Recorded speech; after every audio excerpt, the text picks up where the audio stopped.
The autumn wind is a pirate, blustering in from sea. With a rollicking song he sweeps along, swaggering boisterously. His face is weather-beaten. He wears a hooded sash, with a silver hat about his head, and a bristling black mustache. He growls as he storms the country, a villain big and bold. And the trees all shake and quiver and quake as he robs them of their gold. The autumn wind is a raider, pillaging just for fun. He'll knock you round and upside down and laugh when he's conquered and won.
For us to come home in front of our family, fans, Raider Nation, the Black Hole.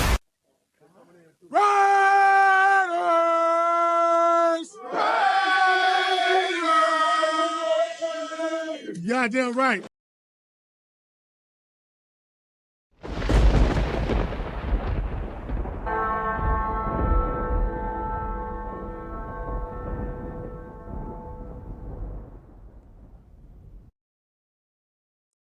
What is up, Raider Nation? This is the Just Raiders Baby podcast. I'm your host. I am Jay Raider. And on the show today, we are talking the new OC, Scott Turner. We are talking who will be the starting QB this week for Dolphins versus Raiders. Also, I'll be talking about how the Raiders are going to do versus the Dolphins. And then can the defense stop and hold Tua this Sunday? Also, we will be talking Shedeur Sanders. Shedeur dropping some hints on the Raiders draft. Also, we are talking rumor mill. And then last but not least, talking about how the Raiders are going to finish out their season with their record. And before we get into it, first and foremost, make sure you hit that like and subscribe button down below. Please support the podcast. We are at 30 subscribers. Let's go ahead and try to get up to 40.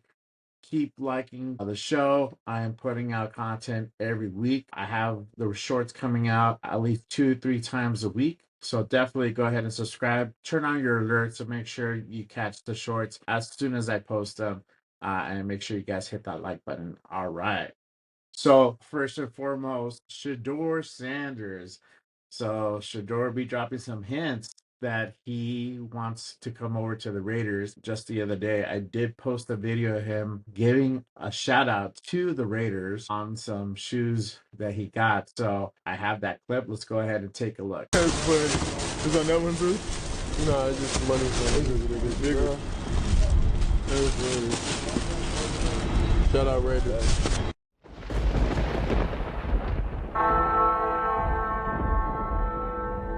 All right. So I don't know, man. I mean, shout out Raiders. To me, it's kind of cryptic, and but it's just not only that video. Um, and I talked about on the weekend show about his tweets. So Shedeur Sanders, if you guys don't know, has been tweeting after every Raider loss. Thank you, God. Now it might be a coincidence or to his wins, I don't know, but it kind of aligns to our losses. So is he secretly wanting to be drafted by the Raiders? I mean, it's coming pretty evident that he does. Yo. You got a gift, my friend. I think that if the Raiders do get in position where they are in the top 3, they will draft Shedeur Sanders, depending on who's above the Raiders and on their needs. Some whatever team might be ahead of the Raiders may not need a quarterback, so that might not be their immediate need. So Shedeur might be available. Obviously, Cam Ward is the other candidate. So, but all signs point to Shedeur for many reasons. But the first and foremost reason is that he has deep ties with the Raiders. Tom Brady has been mentoring Shedeur since high school, is a big thing. And now that Tom is actually part owner of the Raiders, that speaks volumes. Obviously, his dad has some ties with the Raiders as far as knowing Mark Davis and Tom Brady, and he has openly spoken that he wants his son to come and play for the Raiders, being one of the few teams that they are considering for the draft. So I think that if all goes well and the Raiders do place in the top 3, definitely we'll be seeing Shedeur Sanders in the silver and black. Very exciting news. But on my next segment, let's go ahead and talk about the rumor mill. So, rumor mill. I love rumors. Facts can be so misleading. Were rumors true or false are often revealing. All right. So, rumor mill. This isn't a rumor. This is actually fact. But the players did have a meeting this week. The staff and the players, they were not happy. A lot of things were said in that meeting. A lot of us got basically the very summarized version of it. But basically, what was said was that there was a lot of wasting time and there was not a lot of organization when it comes to the practices. Practices feel like parties. Simones, let's party on! And I've heard that from other people as well, that the practices, there's a lot of music, a lot of dancing, not a lot of focus going on. So there's two sides to that coin. One, obviously, it could be because maybe Antonio is not really, I don't want to say focused, but direction on getting things prepared for a game might not be traditionally what other teams do, right? And that has a lot to do with what these other guys who've been in different teams have already been accustomed to, and now they come to the Raiders and they have seen all the dancing and all the music and everything going on. They're probably taking it as, hey, we're not really focused on the task at hand, right? And that might not be the case. Also, too, is the practices have changed over the years. A lot of teams are not playing full force during practices. They're wearing the Guardian caps, or they're doing light scrimmages. So that also has something to take in count as far as some of the things that are being said by the players. That is currently what has been talked about, is that um, there is frustration within the players and some of the coaches as well. That is currently what was spoken the other day, but they did say that meeting did end better because they did have a similar meeting last year with Josh McDaniels, but this meeting was not near as intense as last year's. And what was said is basically everybody left not satisfied, but not upset, whatever that means. So, but since we're on that topic, another thing that's been talked about in the Raider Nation, does AP get fired? Now, from a lot of the fan base has been saying lately that AP should get fired, especially with the record that's been going on, the poor gameplay from both sides of the ball now, giving up so many points per game. A lot of people are calling for the heads, but you got to think about, this is a rookie head coach in his first full year. So maybe we got to give him a little bit of latitude. But another thing, also, the rumor mill is that Mark Davis is potentially already looking for his replacement. So he might be already out the door. Some of the replacements that have been thrown out there is Cliff Kingsbury. Now, Cliff Kingsbury was considered and actually almost brought in as an offensive coordinator during the offseason, and that deal fell through uh, for a few reasons. Contractual obligations was one of them, being the first and forefront of that negotiation, plus the money side. And Cliff rejected that deal, and he ultimately ended up in Washington, and now Washington's currently balling out. So, if the rumor would be true and Cliff is looking to be hired by Mark, I don't really see that happening. And even if it were to happen, Cliff would probably charge an arm and a leg to come to Vegas, especially with the whole bullshit going on in the off season, with the whole contractual negotiations that went on that fell through. So, but if AP's already really out the door, another candidate definitely that the name has been thrown out there is Ben Johnson. Ben Johnson's currently offensive coordinator for Detroit. So for him to get the opportunity to coach for uh, the Raiders would be a big opportunity. It would be a step up for him, obviously, but also too, we are getting into another rookie head coach. I don't see that possibly happen. I mean, it might happen, but it would be a little bit of a stretch. Another name that has been thrown around out there is that Mark Davis has asked for the dossier to be created for Deion Sanders. Now, you can see it both ways. You could see it is because he is looking to draft his son, but also maybe he's looking to go ahead and bring him on as a head coach or in a coaching capacity for the Raiders to be continuing on coaching his son through his NFL career. So that is a possibility as well. Again, these are all rumors. These are all hearsay, things that I'm hearing that I'm passing along to you guys. So that way you guys kind of in the know and know what's kind of being said a little bit behind the scenes. But take it as you may, bullshit or not. These are the current rumors in the Raider Nation. So another thing too, and this might be more fact than rumor.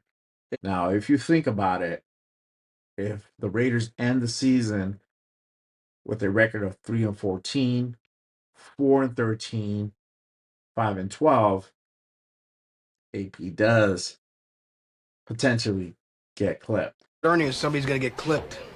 So that is a real strong possibility.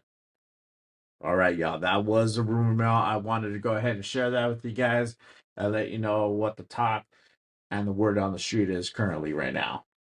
All right. So let's get into our next segment. Obviously, we do have a new offensive coordinator, Scott Turner. He was named last week as the new interim offensive coordinator for the Las Vegas Raiders. And if y'all know by now, his dad, Norv Turner, has been brought in and named special offensive assistant. And so him and Scott will be calling the play calls for the offense starting this Sunday. So the biggest question is, are we going to see a more open, dynamic offense? I think so, not to the degree that probably everybody thinks that will happen. It'll be more of a condensed version, but definitely not the same play calling that we've been seeing weeks over weeks over weeks, where it's very predictable, and it's very flat. So the next game on Sunday versus the Dolphins, look to see the Raiders start fast, obviously. But the biggest thing to look out for is making sure that we are putting consistent drives together. And that will be the key. If we're able to put up 2 scores within the first half, that is a big thing. If we're able to go ahead and put drives together consistently in the second half, that is another key indicator that the Raiders are getting their shit together offensively. And that's what we want to see. We want to see some type of improvement. And for the last 4 weeks, we have not seen any improvement at all. We hope to see Scott and Norv really put things together and really get that offense going on Sunday. Now, another big thing that they have on their plate, not only the play calling, but now who is going to be your starting quarterback, right? So obviously we have Gardner Minshew. Aiden O'Connell is still injured, and it looks like it's going to be another 2 weeks before he returns. Who do you put in? You have Desmond Ridder. Desmond Ridder didn't look too bad last game. He did go score a touchdown with Brock Bowers. So who do you put in? My guess is they're probably going to go with Ridder. Minshew has been shedding the bed for the last 6 weeks, minus game and a half that he didn't play. So we know what Minshew does and what Minshew's capable of, and what Minshew does really well, which is fumble the football and throw interceptions. And we have Desmond Ridder, who's now had about 3 weeks studying the playbook. So you bring him in and give him a shot to carry this offense and put something together and maybe build a momentum and probably try to put a few wins together before your season ends.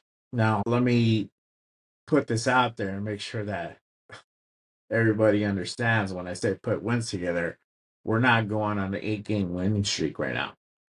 We're going to win probably 3 or 4 games the rest of the season. And we're probably going to end up with a 5-12, 6-11, 7-10 type record. But you still want to see some type of improvement that you can go ahead and build off for your next following season. So that way, you know where you stand, you know what players you're going to go ahead and keep, you know what players you're not going to go ahead and keep. So there is a kind of level to this thing.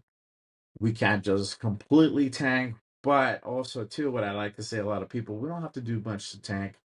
We just got to continue to play the way we've been playing. So, at this point, I mean, what do you have to, what do you have to lose by putting in Desmond Ridder? I mean, you're 2-7. The future's not looking bright at all. We're pretty much out of the playoffs. I think we have 1% chance of making it to the playoffs. So why not take a chance on Desmond Ridder, right? If anything, you have Carter Bradley. But the other thing is, eventually, Aiden O'Connell is going to return to the Raiders. So then you have another dilemma in your hands. Are you going to have 3 active quarterbacks in your active roster. Time will tell with that situation how that's going to go. But for now, maybe Desmond Ridder gets the nod for Sunday's game. We'll see. All right, guys. So let's go ahead and move on to my segment. And we'll talk about the game on Sunday, Dolphins versus Raiders. And here are my keys to victory. Smells like victory. All right. So keys to victory. Offense, needless to say, we have to be consistent with the drives and we have to put up points. Like I said earlier, making sure that we put up points, at least a few points in the first half. 2 scores is usually a good point to have going into your first half. But the biggest thing is where we really fail is not putting up any points in the second half. Usually we don't really score a touchdown till the end of the fourth quarter. By then, we're already trailing 2 or 3 scores, and we're trying to play catch up. So we got to start off obviously early and fast, but stay consistent and making sure that when we start that third quarter, we're actively trying to put up points, meaning touchdowns, not field goals, touchdowns. So this is the biggest thing here is if you want to go ahead and win, obviously we need to put up touchdowns. Name of the game, right? Another thing, being less predictable. We're so predictable the last 4 weeks.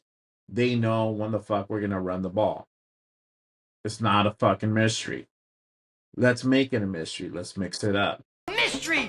It's a mystery wrapped in a riddle inside an enigma!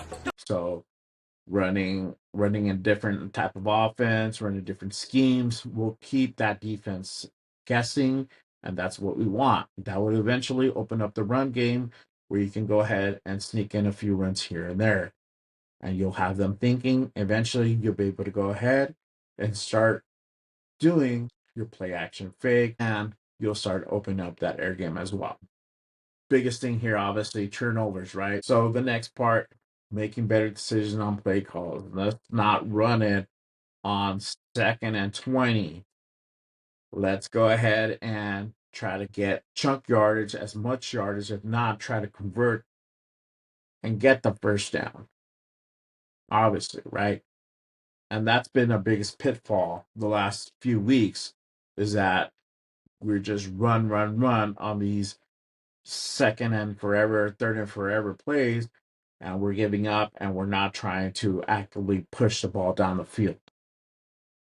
And that goes into the next part, pushing the ball down the field, staying on the field. So the offense obviously has to stay on the field. We want to go ahead and put up points.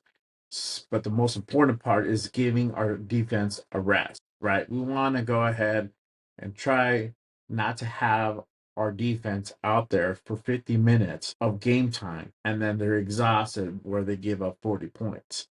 Our defense can come through if we're balanced and we give them time to rest. Now, let's talk about the other side of the ball, right?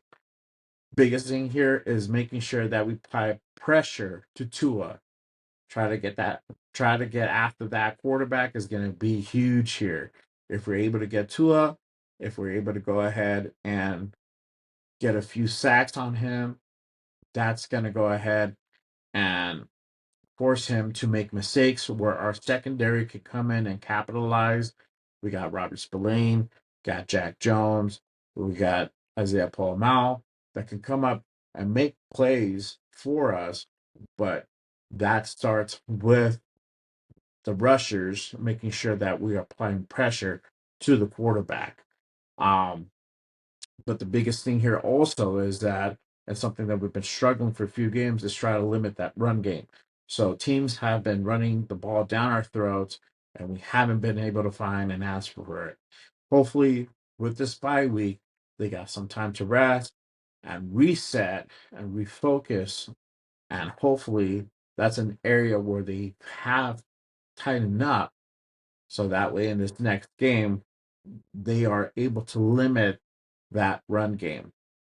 But needless to say, here is obviously holding the Dolphins to 20 points or under for this game. And we need to hit 20 plus points in this game in order for us to even have a shot of winning it.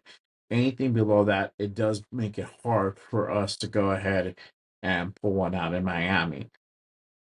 It is possible for us to win this game, but the way we've been playing in the last few weeks, I wouldn't hold your breath, but we'll see what happens Sunday. I say if the Raiders go ahead and pull this off, it will be a close game. It'll probably be a 21-17 type score, 21-14, or it might be 24-21. It'll be very close, and hopefully it stays competitive. We were competitive with the Chiefs, and they're basically the best team in the NFL currently. So if we're able to go ahead and keep up with them and make it competitive, I know we can do it with the Dolphins. If we lose this game, it could go two ways. We can get blown out again. Either the Dolphins put up 35, 40 points, and we get up to about 20, 24, 28. I don't really see us going past 30. We're not really putting a lot of stuff together for us to be able to go ahead and hit 30 points a game. Or we lose it in a nail biter where it's a 20-17 type score. But I think it's going to be a close game. So definitely, it's a very interesting game. Our first game back from the bye week. And I hope that we're able to go ahead and at least get the win. I still want the Raiders to go out there and play hard and, try to win a few games here and there. Obviously, we're on tank watch right now. And, we're hoping to go ahead and get up on the draft. But, guys, don't freak out if we win a few games here and there.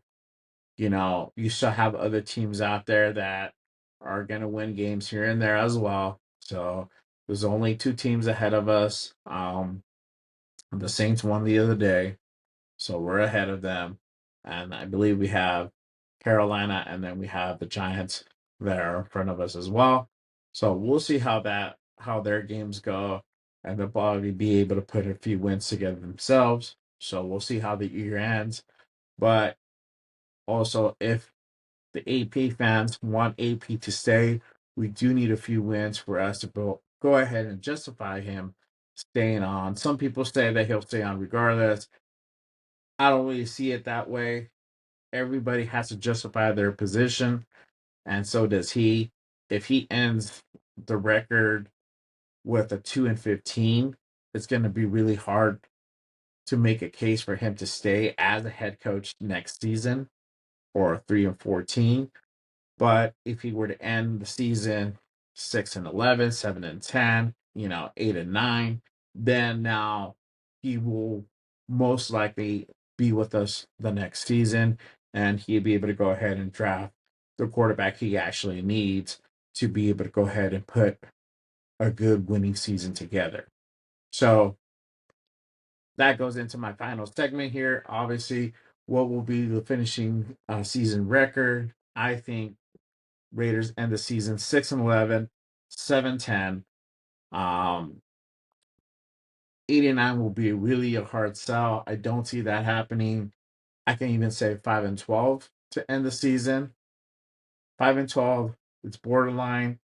I give AP 50-50 to stay at that point, but anything above that, he is definitely staying. Well, thank you guys for joining me on this podcast. Again, make sure you guys like and subscribe. Hit that like button down below. Hit the subscribe button. Make sure you turn on your alerts. I am putting out podcasts every week. I'm putting out shorts 2 or 3 times a week from the podcast, or I put funny shorts out as well. And I like to talk shit. I like to make fun of people. So definitely check them out. They are hilarious. Or I put out news as well. So I put a mixture of everything out there for you guys to go ahead and watch, so you guys can go ahead and enjoy that. Also, too, I will be doing a podcast Thursday night with a Raider Rebel on Raiders Unleashed. So make sure you go onto his channel and subscribe. And then I'll be on Turf and Rundown show on Friday night. I'll make a quick guest appearance for that before the Tyson Paul fight.